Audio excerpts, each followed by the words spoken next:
C'est bon, on a terminé. Non, j'ai dit c'est fini. Un certain nombre de systèmes qui nous aideront à mieux repérer dans les avions de gens qui portent en eux la cocaïne. Les mules guyanaises alimentent énormément de points de deal en France. Nous sommes extrêmement soucieux de ce qui se passe ici en Guyane. La République, elle ne cède pas aux gens qui sont en cagoule. J'ai organisé l'expédition et la réception de plus de dizaines de tonnes à destination de l'Europe. La guerra contra las drogas a Chez Zach Nani, il y en La avait corruption, plus que elle est deux. à tous les niveaux, que ce soit du petit policier, au commandant, au juge, jusqu'à des ministres. C'est un des business où il y a le plus de morts. C'est une véritable industrie du crime qui a ses routes, ses méthodes. Quand tu es dans ce milieu-là, c'est très très difficile de raccrocher en valeur. Il y a 90 000 $. C'est addictif. Dans mon farce. Est-ce que les témoignages extrêmement...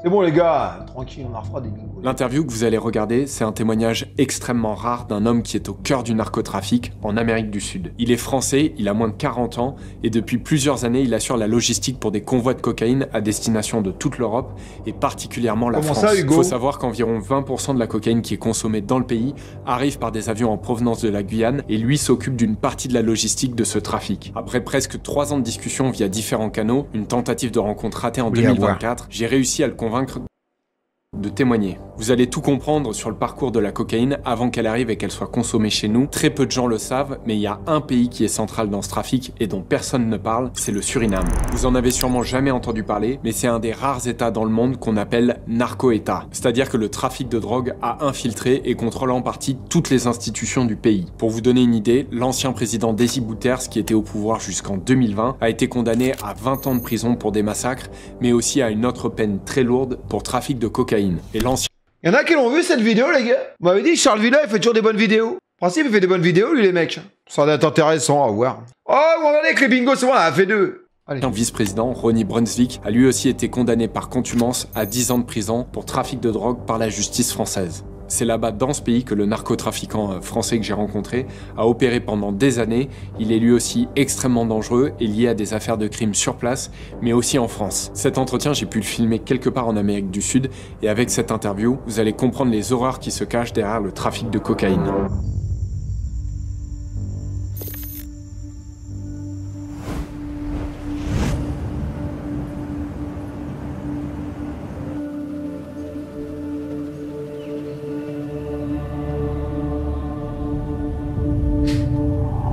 On a loué un étang pour pêcher dimanche. Où ça, ma biche? Pas le mec, il est costaud. T'as vu les cuisseaux, mon pote?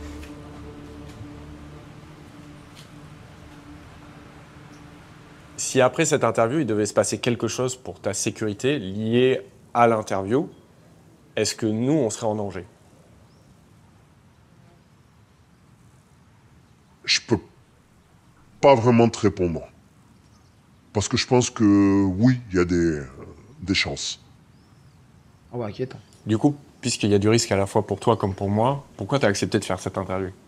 Bah, moi, j'ai accepté de faire cette interview. Vous entendez? Pour justement voilà, essayer de démystifier certaines choses, éclaircir certains points, et surtout moi, personnellement, pour me servir de cette interview comme une étape dans mon cheminement de vie, et justement pour basculer sur d'autres projets qui n'auront rien à voir avec ce monde-là, même si ce ne sera pas un chemin facile.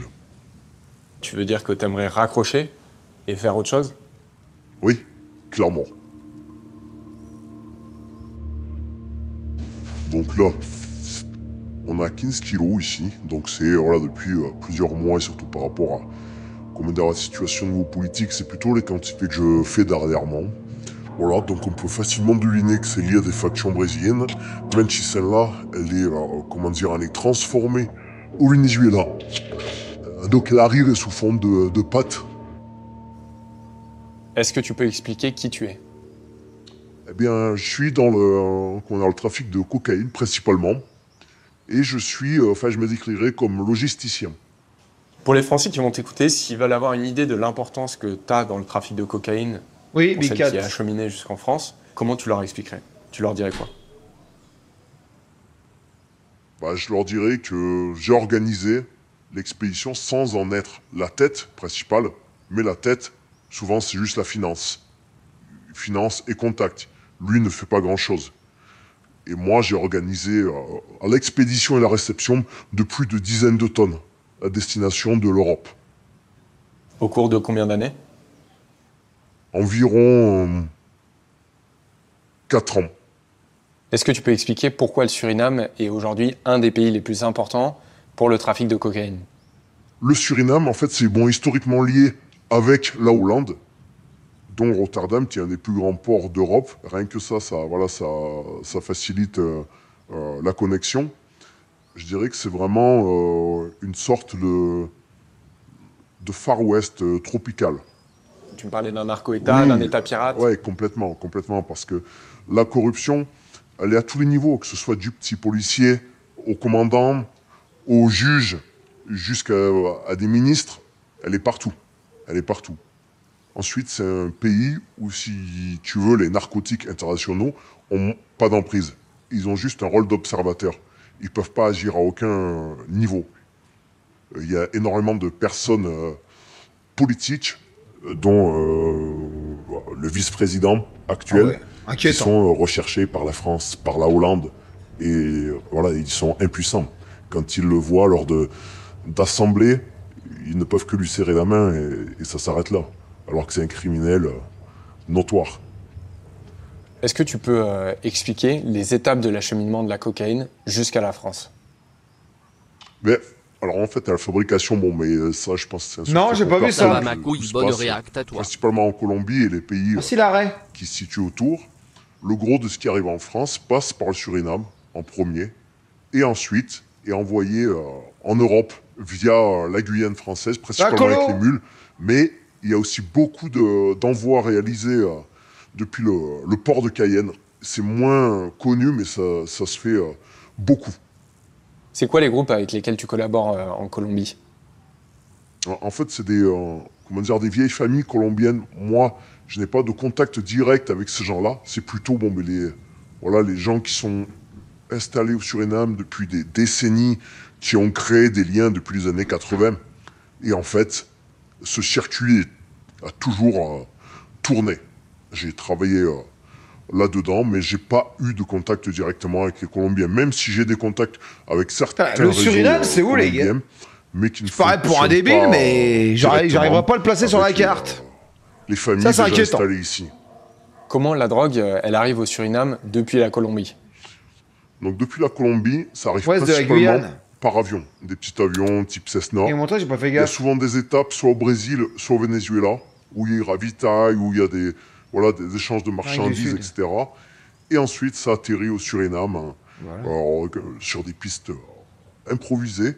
Le pilote, quand il arrive, il ne fait pas en fait un atterrissage en plongée classique, mais il vole à 50 mètres au-dessus des arbres. Donc en fait, on le voit d'assez loin, quoi. Et Suriname. on sait à peu près sur quel tronçon il va falloir aller récupérer la marchandise. Après, c'est des zones, on est d'accord, c'est des zones complètement perdues, il n'y a jamais personne. Non, c'est des zones très reculées. Et c'est des zones où, par exemple, c'est possible qu'il y ait de la circulation, mais où, en fait, nous, par exemple, si on est 3 véhicules, on envoie un véhicule qui bloque la circulation. C'est bloqué, le temps qu'on fasse ce qu'on a à faire. Mais donc, c'est beaucoup d'attentes. On a à peu près une zone qui est préétablie, mais une zone qui est, on va dire, un cercle de 20 km. Mais on ne sait pas vraiment où exactement ça va se passer. Et dès qu'en fait on a un signal des personnes qui sont dans l'avion, qui sont en approche, là par contre on se met vraiment sur le qui-vive. À droite du Brésil. Eux, quand ils atterrissent, il faut qu'ils repartent immédiatement. Et généralement, quand eux repartent, ils sont quasiment à sec au niveau du carburant. Donc la plupart du temps, ils ravitaillent au Guyana, où là l'achat de kérosène n'est absolument pas contrôlé. Tu l'as fait combien de fois ça, par exemple, aller récupérer de la cocaïne suite à l'atterrissage d'un avion? Je l'ai fait... ça serait difficile de te donner un chiffre précis, mais plus d'une vingtaine de fois. C'était quoi les quantités à chaque fois? Les quantités, alors c'est pas toujours énorme, hein. On peut se dire, c'est du trafic à partir de tant de tonnes. Non, des fois ça peut être que 100 kilos, mais ce qui est déjà énorme quand on... vas-y, mange, Bigorneau. En Europe, aux États-Unis, ça peut être 100 kilos, comme ça peut être 400, 600. C'est quoi le max que t'as fait? Le max c'est 600, c'est pour ça que je reste sur ce chiffre. 100 kilos, ça commence à faire. Hein. C'est avec quel type de véhicule que vous transportez la drogue? Principalement en fait, dans des fourgons. type Voxy. Voilà, c'est des fourgons qui sont très présents dans la circulation surinamaise, donc c'est pas forcément identifiable. Toutes les assises sont retirées pour pouvoir répartir la charge au mieux. L'objectif numéro 1, c'est le stockage. Voilà, c'est le stockage en vue d'une éventuelle Et expédition. moi, manger, franchement, non. Et la drogue, vous la stockez où? Alors, en fait, c'est des maisons qui sont louées, principalement. Et ça est déjà arrivé que ce soit loué à des ressortissants néerlandais, en fait, qui, eux, vivent principalement en Hollande, une grande partie de l'année. On loue leur maison, et en fait, ils ne le savent pas, ils pensent que c'est une location classique, alors qu'en fait, c'est pour faire du stockage de cocaïne. Et c'est pour ça que moi, à un moment donné, j'étais important dans ces choses-là, parce que j'arrivais à très bien ficeler ce genre de choses. Donc c'est voilà, c'est ça qui a fait que j'ai graduellement été important. Il y a des maisons où il y a du stockage qui est réalisé depuis des années. Il y a certains quartiers, notamment les communautés sécurisées, où en fait c'est très très... Oh, il m'a saoulé. Il parle trop. Il parle super bien. Vous aimez bien? Ah bon? Ah bah je laisse hein, si vous aimez bien. T'es con? Ah c'est très bien. Ah bah je laisse. Bah ouais mais il parle pas de la France. Mais savoir comment il faisait pour envoyer... Attends, on va voir. de louer une maison pour 2000 $ par mois et y stocker ce qu'on veut. C'est vraiment très très simple. C'est quoi l'étape d'après, une fois qu'elle est stockée? Donc en fait, une fois que cette drogue elle est sécurisée, c'est pas en fait c'est là, on envoie le container. Non, ça se passe pas comme ça. En fait, c'est le propriétaire de la marchandise qui essaye de la vendre. Voilà, parce que lui-même n'a pas forcément la connexion pour pouvoir envoyer cette drogue en Europe. Et dans ses potentiels clients, il y a des réseaux de mules guyanais. Eux vont acheter la marchandise donc au propriétaire de la drogue. Alors c'est principalement des hindous qui vont vendre la drogue à des Bushinengue, dans 95% des cas. J'ai mal. Les Bushinengue, c'est une communauté noire, voilà, issue d'esclaves africains. C'est plusieurs ethnies en fait, issues de l'esclavage qui ont fui avant que l'esclavage soit aboli et qui se sont adaptés à la vie en forêt. Notamment... Non, c'est intéressant les gars, c'est quand la drogue avait arrivé. Des techniques d'Amérindiens déjà présents depuis des milliers d'années. Ils sont vraiment surreprésentés dans les mules, même si voilà, depuis quelques temps, il y a aussi des réseaux nigérians qui opèrent en Guyane française et au Suriname, mais ça reste majoritairement quand même les Bushinengue qui opèrent. C'est en fait qui envoie la cocaïne. La drogue du début. C'est vraiment eux les spécialistes à la fin. Dans le domaine, surtout que ils ont énormément de personnes prêtes à travailler pour eux. C'est vraiment impressionnant. J'ai connu certains chefs de réseau qui envoyaient 20 mules par avion. Donc c'est 20 personnes dans l'avion. Juste un chef de réseau. Donc c'est... potentiellement, dans un seul avion, tu as d'autres chefs de réseau qui envoient aussi d'autres mules. Bien évidemment. Même si, majoritairement, il ne faut pas non plus croire qu'il y a des grands barons derrière chaque réseau.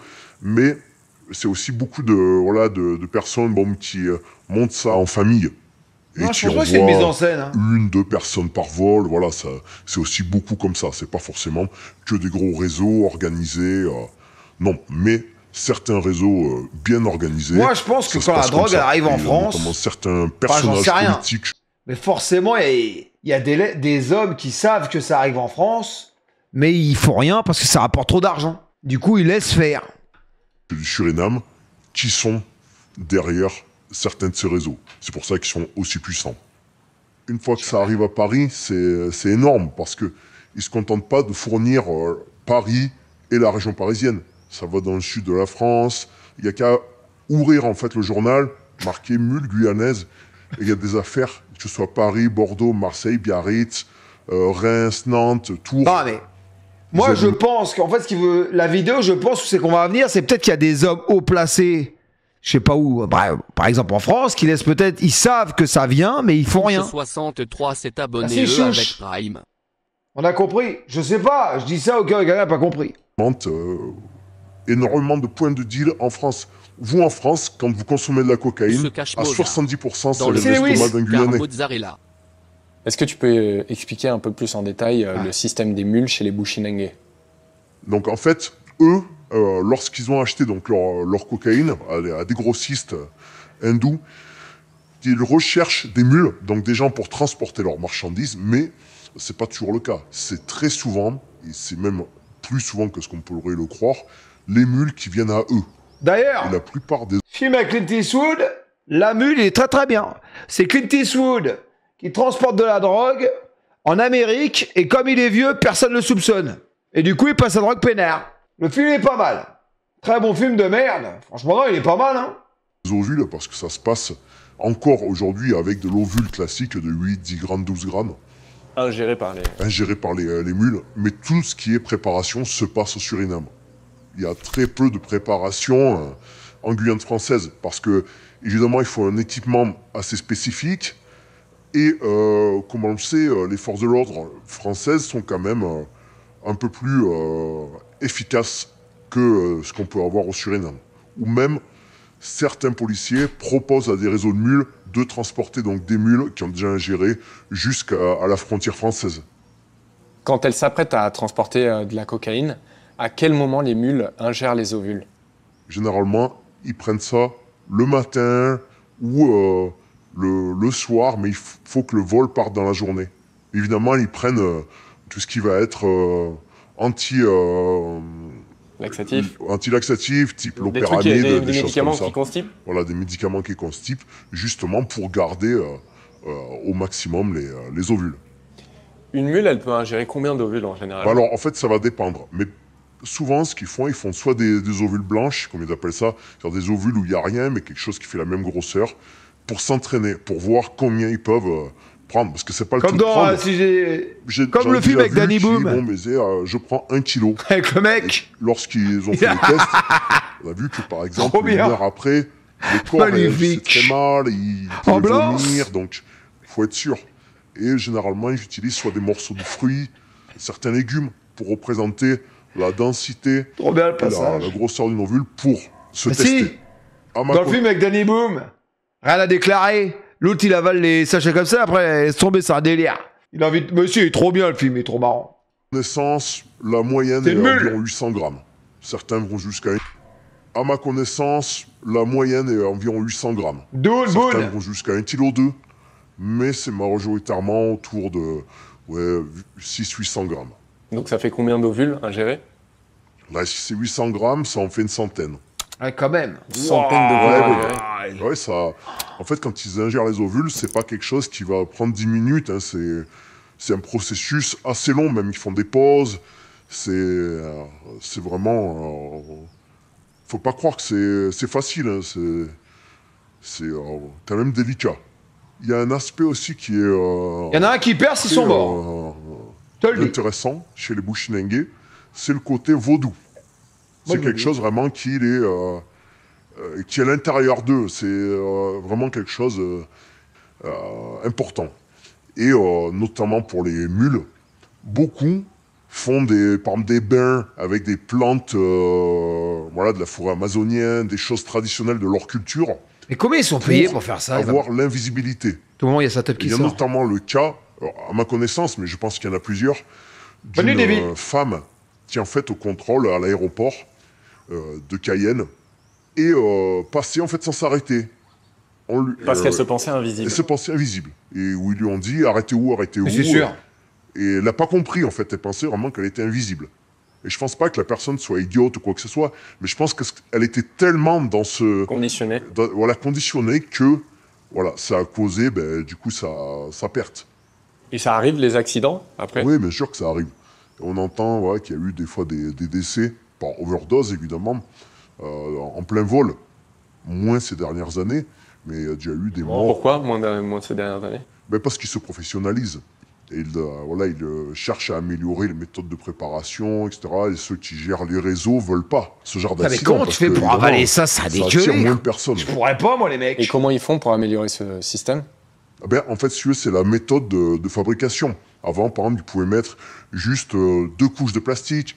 Ils ont renforcé, ils ont mis peut-être 3 couches, sans forcément bouger le poids.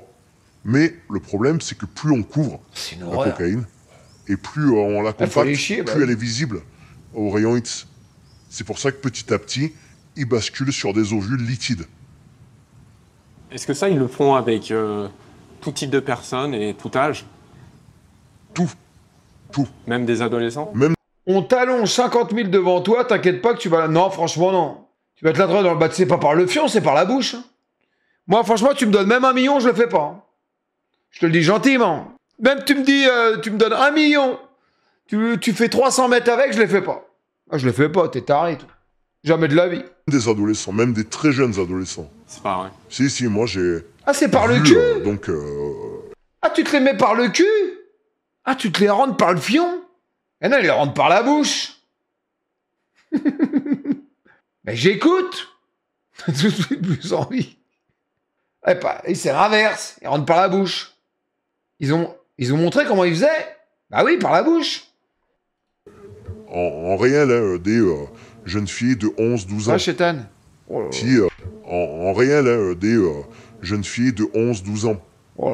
Qui ingéraient et aussi utilisaient leurs orifices pour augmenter la capacité parce qu'ils n'étaient pas capables de prendre par voie orale d'énormes quantités. Donc pour mériter ce qu'on leur a promis, dit non, je vais faire autrement. Voilà. Ça, t'as vu ça de tes propres yeux? J'ai lu ça de mes propres yeux. Ouais. J'ai même... Enfin, voilà, bon, ça, je trouve ça affreux. Mais c'est quasiment normal. C'est quelque chose qui est tellement répandu. Ça s'est normalisé avec le temps. Ça s'est normalisé depuis plusieurs années. Mais là, c'est vraiment... Voilà, ils font des campagnes, etc. Non. Mais moi, j'ai assisté à des appels de mères de famille qui proposaient leurs enfants. Ah ouais, dur. Alors, je pourrais pas expliquer vraiment, mais ça me semble qu'ils sont évidemment enfants, adolescents, tellement malléables qu'une fois qu'ils sont pris dans cet engrenage. Et alors surtout, moi, ce que je souhaite, en fait, quand je vois ces choses-là avec des enfants, de jeunes adolescents, c'est en fait qu'ils se fassent attraper. Et que ça, peut-être, ça les dégoûte. Parce que si par malchance, ils passent... Tu menaces pas tes enfants, qu'est-ce que tu racontes? Ils vont pas s'arrêter. Tous ceux qui se font arrêter à un moment ou à un autre, si on regarde l'historique des billets d'avion, c'est rarement le premier. Donc, quand ça marche, ben, ils vont essayer de partir tous les 15 jours. C'est pas évident, peut-être un tant film. que ça marche. Mais tu te rends compte que ce à quoi tu participes, c'est de la traite humaine et de l'esclavage? Comment dire, selon moi, c'est pas... Tu dirais pas que c'est de la traite humaine? Bah si, je dirais que c'est... C'est de la traite humaine. C'est de la traite humaine. Je cherchais quand même un terme un peu moins fort, mais oui, c'est le cas. Parce que derrière tout ça, derrière celui qui va prendre sa trace en soirée, il y a peut-être un petit qui a fini dans un fossé du Suriname parce que ça a éclaté, et que voilà, il bazarde, et c'est des choses qui sont déjà passées. Et voilà, ça, personne n'en parle. Quand tu vois ça, ça te donne pas envie d'arrêter? Oui, non, mais clairement, c'est pour ça que moi, en fait, si tu veux, c'est voilà, mon objectif, c'est de m'éloigner de toutes ces choses-là. C'est-à-dire d'essayer de prendre de la distance, mais c'est pas évident parce qu'en fait, quand tu es dans ce milieu-là, c'est très très difficile de raccrocher. Parce qu'après, on doit pas te laisser partir comme ça aussi. Ça crée quand même des situations, des émotions très fortes, et le retour à une vie plus classique, c'est trop... Narcos, c'est bien, les gars. Trop plat. Après, les gars, je pense que ces mecs-là, les mecs qui sont au-dessus de lui, imagine, demain, il veut arrêter. Mais ils vont pas le laisser arrêter, les mecs. Parce qu'à tout moment, imaginons, je sais pas, il balance ou quoi. Mellard s'est abonné avec Prime. Tu dois payer. Ah, bien sûr que c'est pas lui, hein, le grand Manitou. Ah, il en parle. Bah, il est en train d'en parler, mais bon, c'est lui qui gère. C'est pas lui le grand chef. Son masque, il est stylé en vrai. On parle d'adrénaline? Oui, clairement. Ouais. C'est, comment dire, en quelque sorte, c'est addictif. C'est même pas une question d'argent ou quoi que ce soit. C'est de vivre certaines choses. Quand même, l'argent elle est dedans. Ouais, c'est en partie inexplicable. Quand même, je pense. Tu réalises à quel point c'est horrible ce que tu es en train de dire? Je peux le concevoir, mais moi, c'est pas comme ça que... Il a pas l'air d'être bête, le mec, je le qui vois, parle. bien au contraire. Comment tu le perçois, justement? Tu peux expliquer? Bah moi, justement, en fait, tout du long que j'ai fait ce genre d'activité, j'ai toujours essayé de couvrir certaines personnes, que ça ne soit pas forcément dramatique pour tout le monde. Même si ça m'a valu, moi, des choses négatives. Mais voilà, c'est mon côté humain. Voilà, je vais être obligé de, en fait, il est loin d'être con, le mec. Ça se sent quand il parle. On va mettre un peu frégable. Et là, on va faire un test avec les lingettes. Ah, mais les gars, on dirait du shit. C'est de la cocaïne, là. Ah, parce qu'elle est cachée par une autre couleur. On dirait du shit. Voilà, on fait une petite lingette rose qui va réagir. C'est plastifié, ouais. Voilà. Et là, ça réagit bien. Donc c'est comme ça que feront les douaniers d'ailleurs si c'est intercepté. Voilà. Mais en aucun cas, la vitesse de réaction pour que ce soit n'indique la pureté. Ça c'est pareil, c'est totalement faux. Qui est à l'intérieur des briques 2% de cocaïne ou 90%, ça réagira de la même façon. Oh non, je connais pas les gars. Et en France, par exemple, la cocaïne que toi tu trafiques, qui la réceptionne? Est-ce qu'il y a un groupe en particulier? Il n'y a pas forcément de groupe pour la réception. Non. Ça peut être structuré, comme ça peut être, mais quand c'est les gens qui envoient qui sont pas forcément organisés, ils vont donc expulser leurs ovules et chercher à vendre leurs produits. Il y a des gens qui font cette traversée-là et qui savent pas encore... Oui, ils savent pas forcément avec qui, mais c'est un produit qui se vend très facilement. Surtout dans les grandes villes, même 1 kilo, ça part en quelques heures. Et il n'y a pas que ça, il y a ceux qui sont, qu'on leur dit oui, tout va bien se passer, mais qu'en fait, arrivés à l'aéroport, ils sont arrachés, on les bat pour qu'ils expulsent les ovules, etc. Et qu'après, on ne sait pas trop ce qu'ils deviennent. Ça aussi, c'est un gros problème. Et il y a notamment certaines bandes de régions parisiennes qui s'en sont fait la spécialité, quoi, d'arracher les mules devant les aéroports. Ouais, donc ça, c'est aussi un gros problème. Intéressant quand même, en vrai. Les réseaux guyanais, ils ont eu du mal à contrer, en fait, surtout ceux qui n'étaient pas très organisés. Tu peux expliquer ce que c'est, ça? Même moi, j'en ai jamais entendu parler. Ouais, en fait, c'est que... De Puppers, non? Souvent, c'est des gens qui se font passer pour des chauffeurs, des VTC, etc. Et qui, en fait, ont quand même une expérience dans ce genre de business. Donc, qui sont capables de repérer les mules qui sortent de l'aéroport. Qui arrivent quand même assez vite à identifier les mules. Ils sont, assez rodés dans leur discours pour les embrouiller en leur disant... Alors, ils peuvent utiliser tout un tas de stratagèmes. Majoritairement, c'est basé sur un gros bagou pour les faire venir dans leur véhicule. Et ensuite, le gars, il fonce, soit dans un sous-sol de cité, quelque chose comme ça. Et puis là, le gars, il est menotté dans un appartement jusqu'à ce qu'il expulse. Ah ouais, dur. Et ça, c'est vraiment pas rare. Je suis sûr qu'il y a beaucoup de Guyanais qui pourraient en témoigner. Je reviens un peu en arrière quand t'expliquais que certains Guyanais prennent plusieurs vols rapprochés par an. Est-ce que c'est un indicateur connu dans la police pour arrêter les mules? Oui, bien sûr. Mais lorsqu'en fait... Si tu veux, sur un vol, tu as 150 passagers dans la même situation, comment tu fais? Tu peux pas approfondir chaque personne qui a fait 12 vols dans l'année. Ou plus. C'est pas possible. Est-ce que les forces de l'ordre françaises, notamment en Guyane, peuvent faire quelque chose contre ton business et ta manière de le faire? Non. Ils les achètent? Rien faire. L'aéroport de Cayenne, c'est un petit aéroport. C'est pas vraiment adapté à ce qui passe. À la quantité qui est envoyée. C'est vraiment surtout que petit à petit, les Bushinengués, ils s'adaptent. En fait, avant, ils faisaient le test urinaire. Maintenant, ils utilisent certains médicaments, certaines méthodes pour ajuster le pH de l'urine pour tromper les tests urinaires. Parce qu'avant, ceux qui préparaient les ovules, c'était pas toujours fait de manière professionnelle. Je veux dire, il y a toujours un peu de dépôt, etc. Donc ça finit toujours un peu par passer dans le sang. Donc un simple test urinaire, pour les douaniers, ils disent, bon, cette personne, elle a ingéré. Mais maintenant, ils arrivent justement à passer les tests urinaires. Donc c'est plus délicat, parce que quand ils en tiennent un pour l'amener à la radiographie, etc., dimanche, ma biche. l'avion, il doit partir. Donc, non, c'est pas possible de contrôler mardi prochain 300 personnes. En fait, aujourd'hui, l'État français et les douanes, ils sont complètement dépassés par la situation, tu dirais? Ah, totalement. Totalement. Un mardi, pas lundi. Rien que déjà la première étape, donc la cocaïne, lorsqu'elle rentre sur le territoire français, d'Albina à Saint-Laurent-du-Maroni, c'est je sais pas encore, un jeu d'enfant. C'est quelque chose qui est... C'est-à-dire, tu peux expliquer? Ben c'est très simple, il suffit en fait d'avoir un sac à dos, on met la marchandise, on appelle un piroguier, on lui dit bon c'est bon à cette heure-ci, parce qu'il y a des heures.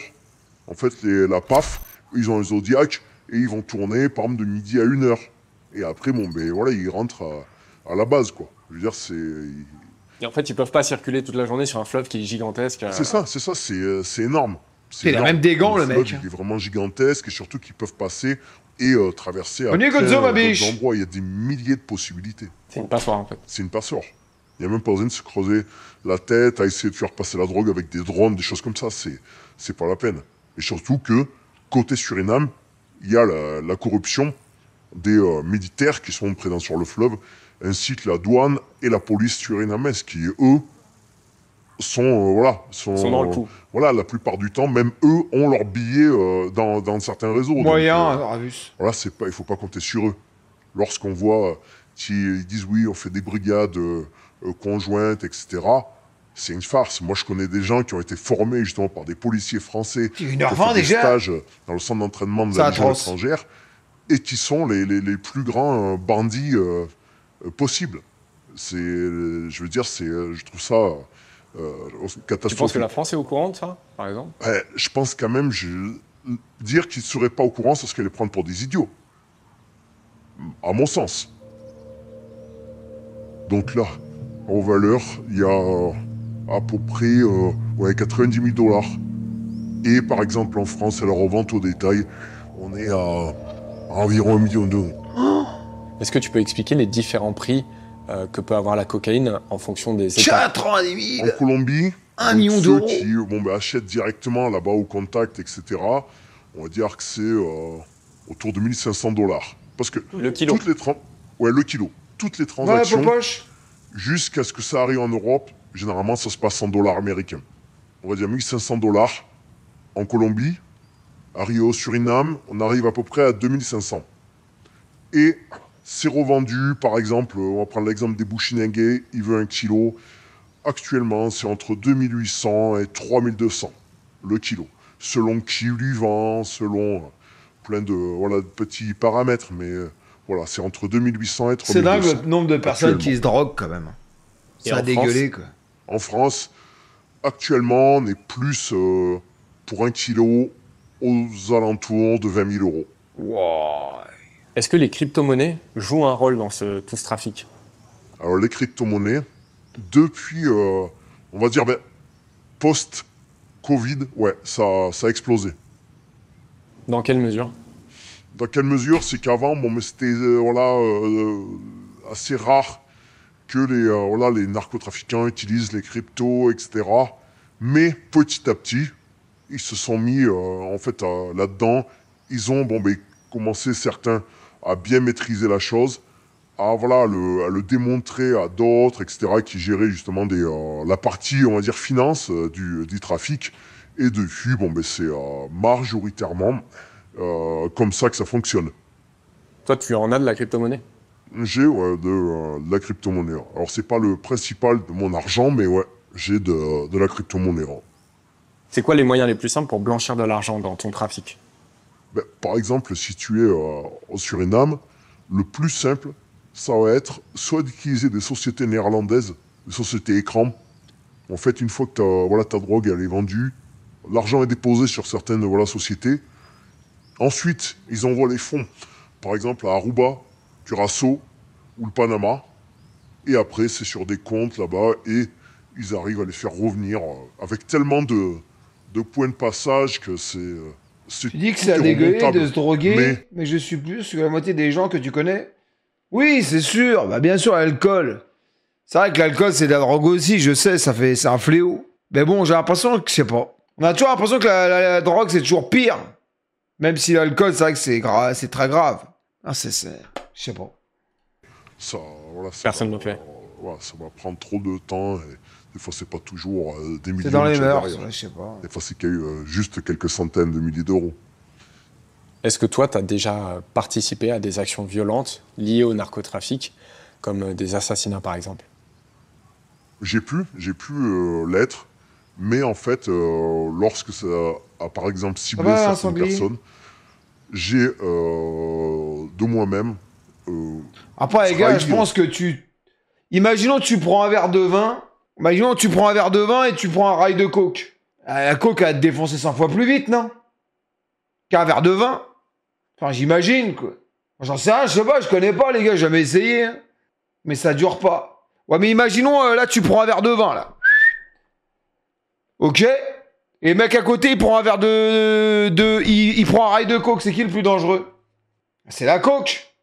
C'est idem. Bah non. Je pense que ça va te défoncer direct, la coke.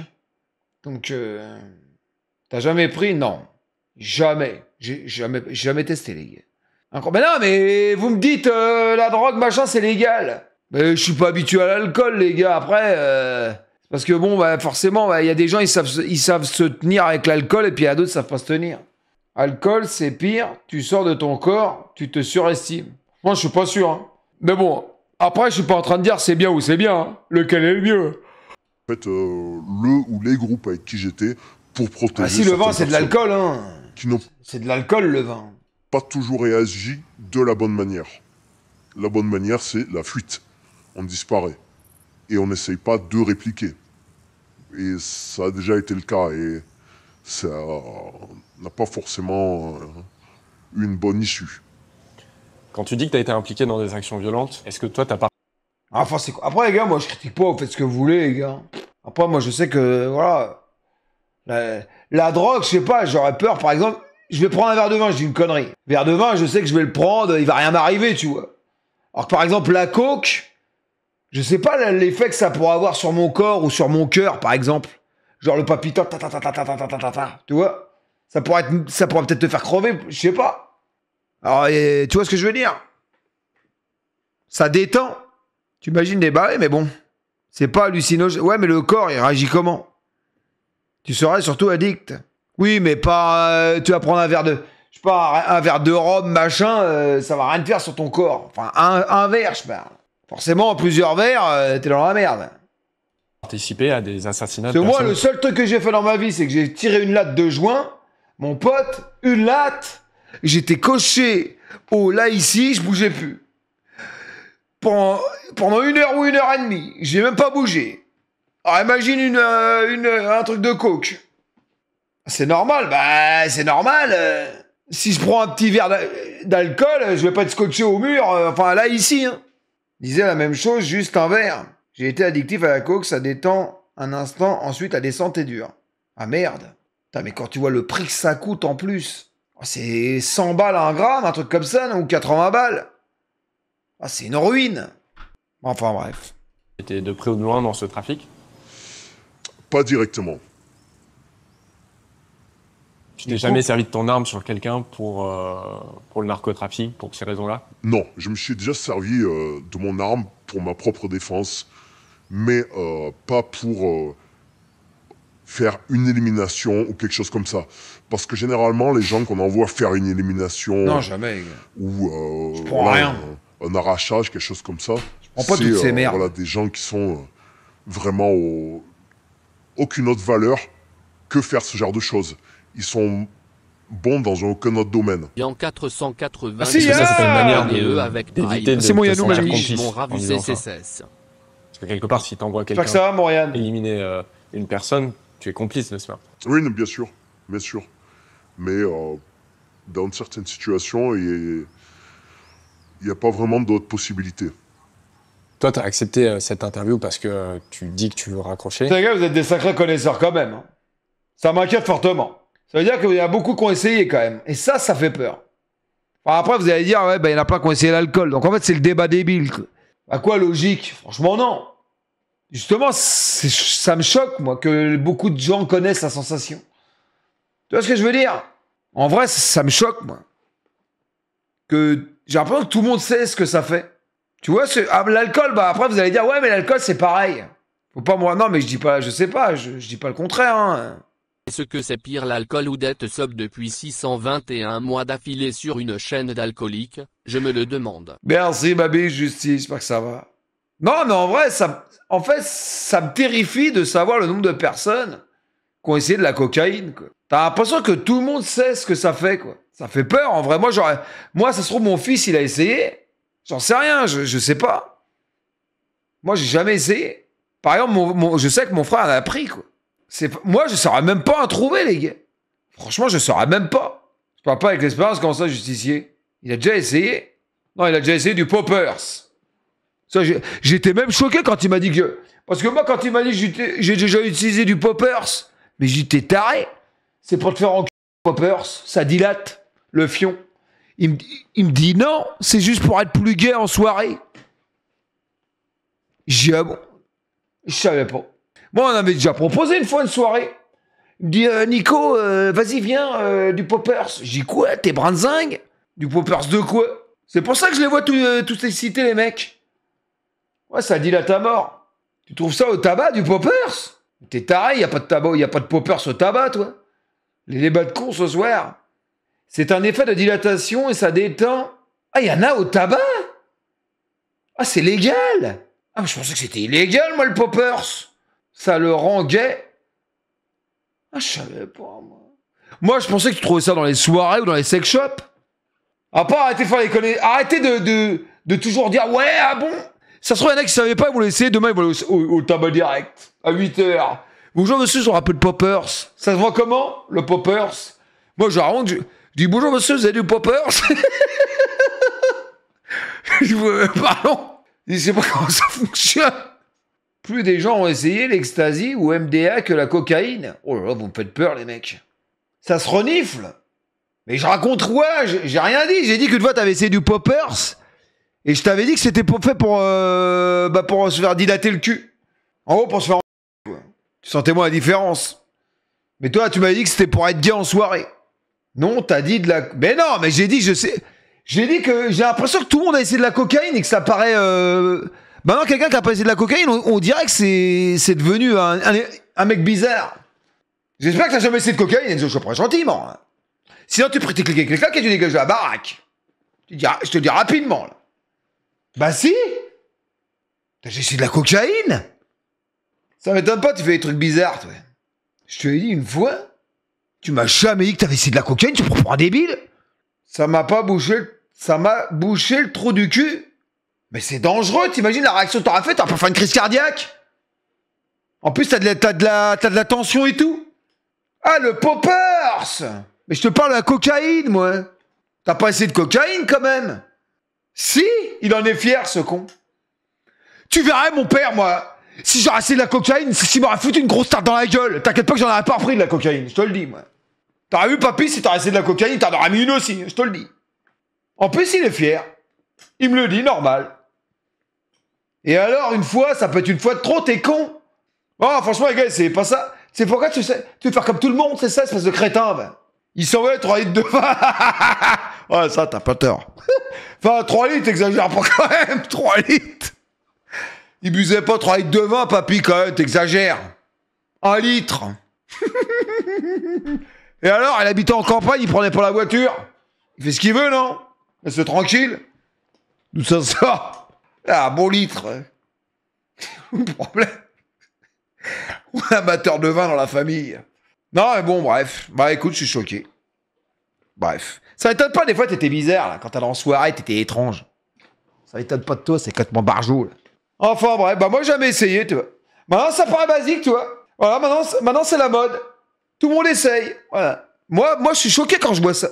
Franchement, je vous dis, je suis choqué, moi. Alors, peut-être, ça paraît... Le mec, il est choqué, ouais, machin. Mais je sais pas c'est qui a raison, quoi. Et alors, t'as essayé une fois de trop. Moi, j'ai jamais essayé de ma vie. Moi, j'ai jamais essayé, moi. J'essaierai jamais de ma vie. À ce moment-là, peut-être t'essayes Stasi aussi. Ou t'essaies de mettre une bordelle là, l'héroïne ou je sais pas quoi. Bah vas-y, t'as raison. Moi aussi, je vais essayer. Non, en vrai, je suis d'accord avec toi. Non, mais les gars, franchement, non. Bah ouais, mais t'as bien essayé ça, c'est pareil. Hein. C'est la même merde. Hein. Bah ouais, mais les gars, c'est pas... Je trouve... Maintenant, c'est devenu banal, quoi. Tous les jeunes, ils essaient de la merde, de la drogue. Voilà. Tu parles, c'est traficoté. Alors maintenant, bah, ça fait du trafic à enfin bref, je dis rien, ça m'écoeure. Tu parles, c'est sûr, l'État, il laisse faire des trucs comme ça, tu parles, ça rapporte tellement d'oseille. Avant, il paraît qu'elle était coupée, maintenant, il paraît qu'elle est moins coupée. Elle est pure à 95% ou 90%. D'après qui? Mathieu Delormeau. C'est lui qui a dit l'autre jour, j'ai écouté à M6. Enfin, à W9. Je sais pas celui qui l'a dit, hein, c'est pas moi, j'en sais rien. Moi. Enfin, moi, les gars, je pense que tu vives normalement sans toucher à ces choses-là. C'est-à-dire que t'as pas besoin de tester de la merde pour être bien dans ta vie. Pourquoi tu veux tester pour faire comme les copains? C'est de la daube. Les gars, vous êtes bien juste comme ça, quoi. Après, tu peux passer une soirée, machin et tout, mais t'as pas besoin de tester ces merdes pour vivre bien. Bah bien sûr, ils apprennent de ces connards là-haut au sommet de l'État, là. Est-ce que tu es en danger aujourd'hui? Plus tu avances dans ce domaine, et plus tu as d'ennemis. Mais t'as rien fait, bah bien sûr t'as rien fait, bah ça m'a déconnecté OBS. Plus jamais je fais cette merde. Et ça, quand tu... De toute façon on aura une explication de Manzo, je te le dis gentiment là, ok? Ok, tu vas avoir tes fréquentations à la con là. En plus, ce qui m'énerve, il me dit ça avec fierté. Ouais, j'ai déjà essayé de la cocaïne et alors? Bon allez hop, on fait le reportage. C'est forcément un problème. Même si tu te dis que oui, tu peux te défendre, que jusqu'à présent, voilà, ça s'est toujours bien passé pour moi, même dans des situations qui n'étaient pas gagnées d'avance, mais il y aura forcément un jour où la chance va tourner. En plus, c'est pas, il n'a jamais dit. Lorsque tu travailles là-dedans, quand il y a eu une grosse expédition, que toi tu as participé à ça, et qu'en fait, bon, ça se passe mal, il faut toujours des coupables. Tu peux donner un exemple, par exemple, c'est quoi une expédition qui se passe mal? Une expédition qui se passe mal, c'est en février 2024, il y a 8 tonnes qui ont été saisies en Espagne, dans le port d'Algeciras.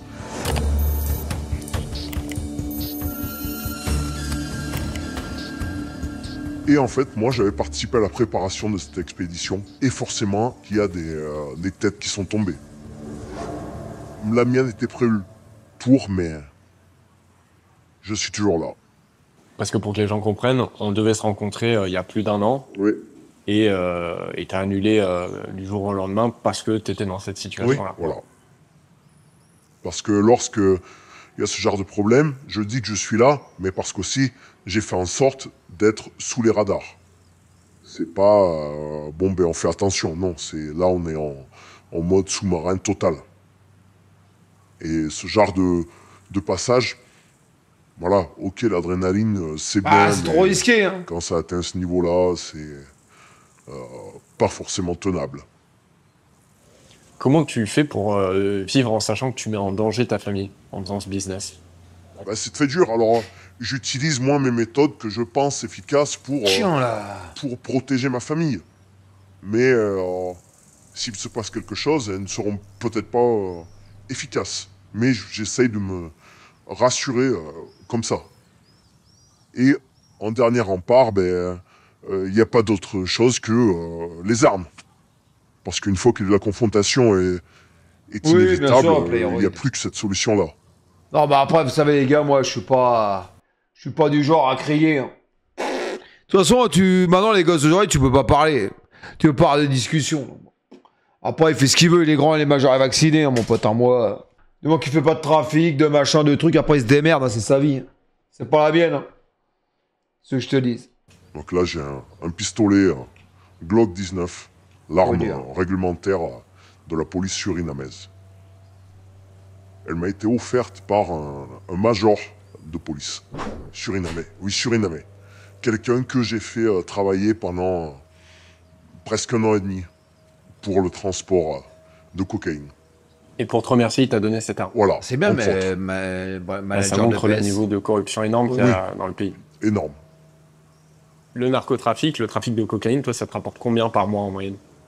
Bah, je peux pas vraiment te faire de moyenne par mois parce que c'est tellement aléatoire, surtout, bon, mais depuis, voilà, que comme je t'avais dit, il y avait eu, là, 2024, voilà, des problèmes de saisie, etc. Et bon, ça a créé des pourquoi il a tensions, bugué etc., mon live, qui c'est sont pas dingue. forcément J'ai rien fait. apaisés aujourd'hui. Mais par exemple, sur les 8 tonnes, moi, c'est mon travail qui a été rémunéré, la préparation, etc.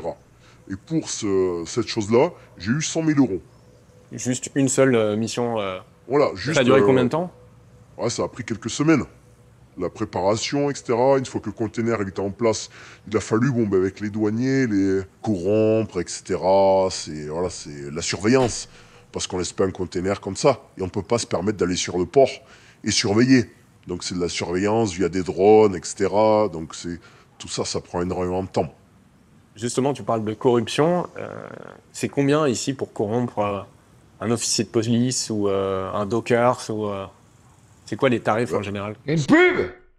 Ça va dépendre. Ça va dépendre en fait du grade du policier, du douanier, et surtout de ce qu'on veut faire. Parce que la corruption, c'est pas que pour les narcotiques, mais par exemple un douanier pour bomber, faire passer quelqu'un à l'aéroport. Parce que on va parler par exemple de l'aéroport du Suriname. Pour envoyer quelqu'un, pour être sûr que tu vas passer déjà du côté Suriname, tu auras juste la douane en Hollande à passer, on peut corrompre un douanier. Et ça, c'est environ 1 000 euros. Est-ce qu'il y a de la corruption du côté des forces de l'ordre françaises en Guyane? Alors, il y a de la corruption, mais c'est quand même quelque chose de pas vraiment répandu, quoi. C'est vraiment... c'est compliqué de corrompre les policiers français. Très compliqué. Ouais. C'est beaucoup moins difficile de corrompre certains personnages politiques. Il y a des politiciens français en Guyane qui seraient impliqués dans le narcotrafic. Oui, bien sûr. Sans donner de nom, je peux dire qu'il y a certains maires, et je parle pas d'affaires qui sont déjà ressorties, hein. Je parle de choses qui se passent là, hein, où il y a des réseaux qui circulent, où certains maires, par exemple, sont impliqués là-dedans, ainsi que dans leur paillage. C'est un autre sujet, mais je tenais à totalement faux. le dire. Toi, tu essayes de sortir du narcotrafic en ce moment.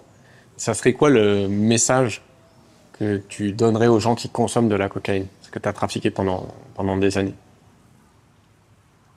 Le message que je dirais, c'est que déjà, si on parle juste consommation sans penser à ce qu'il y a derrière, c'est quelque chose qui, dans tous les cas, va pas arranger ta vie. C'est quelque chose, moi, de l'expérience, que ce soit du gars qui va sniffer en soirée, ou des filles, parce que surtout les filles, maintenant, elles sniffent plus, elles font du boofing. Alors après, c'est le boofing, tu peux expliquer? Le boofing, c'est en fait, tu mélanges la cocaïne avec de l'eau, dans une J'espère petite que salle le en plastique, 24 et tu te septembre, tu l'injectes nous feras un live à la hauteur de tes 58 ans. Non, 47 ans. Merci beaucoup, Trutax. L'anus. Et en fait, et tu te l'injectes dans... Pardon, le boofing, tu peux expliquer? Le boofing, c'est en fait, tu mélanges la cocaïne avec de l'eau, dans une petite seringue en plastique, et tu te l'injectes dans l'anus. Et en fait, l'effet dure plus longtemps, il est un peu plus intense, et t'as pas, tu vois, les mimiques faciales, le reniflement, etc. Donc c'est beaucoup utilisé, enfin de plus en plus. Bref, ça détruit. Surtout les plans de la santé sociale. J'ai jamais vu quelqu'un s'élever en consommant ce produit. Essayez pas ça, les mecs. Jamais. Derrière, il y a que du négatif. C'est pas fun ou quoi. Faut pas penser que les overdoses, ça va arriver que à celui qui va sniffer beaucoup. Non, c'est pas vrai. Il y a des gens qui, des fois, ont des pathologies cardiaques, pas forcément décelées, et le fait de prendre ce produit va déclencher justement le moment où ils vont faire une attaque cardiaque, un infarctus, quelque chose comme ça. Et c'est pas quelque chose de rare. Et ensuite, tu m'étonnes. Tout ce qu'il y a derrière, toute la misère humaine, les morts les morts qu'il y a derrière, parce que même quand ça se passe bien, il y a toujours autour voilà, la mort qui rôde, quoi. Et je pense que c'est un des business où il y a le plus de morts. J'en suis quasiment sûr. Après la conversation qu'on a eue, les histoires horribles que tu as racontées, tu ressens pas de la culpabilité d'avoir travaillé dans ce business pendant des années, d'avoir peut-être mis aussi ta famille en danger en faisant ça? Si, justement, tu vois, en même temps qu'on échange, tu vois, c'est bien con, ma biche. Comment dire, j'en étais conscient, mais me dire que non, c'était parce que non, il n'y a rien qui est justifiable. Mais voilà, ça s'est produit et je pourrais faire d'autre que de vivre avec. Mais essayer de basculer sur un mode de vie totalement différent et loin de ce milieu. Voilà, j'espère que cette interview vous a intéressé. Pendant la discussion, je ne sais pas si vous y avez fait attention, mais le narcotrafiquant a parlé de l'orpaillage illégal. L'orpaillage illégal, pour ceux qui connaissent pas, c'est l'extraction artisanale de l'or qui se déroule particulièrement au Suriname et en... Ouais. Eh ben, inquiétant, voire terrifiant. Enfin, c'est devenu rentrer dans les mœurs, quoi. Maintenant, tout le monde essaye, tout le monde c'est normal, quoi. C'est moi qui est complètement con. T'as appris des choses, franchement, non. Parce qu'au bon, les vidéos, on a déjà vu plein sur la drogue, hein, sur le trafic ou pas. On n'a rien appris de particulier en soi. T'as appris que... Ouais, bah oui, j'ai appris que mon fils avait essayé la cocaïne.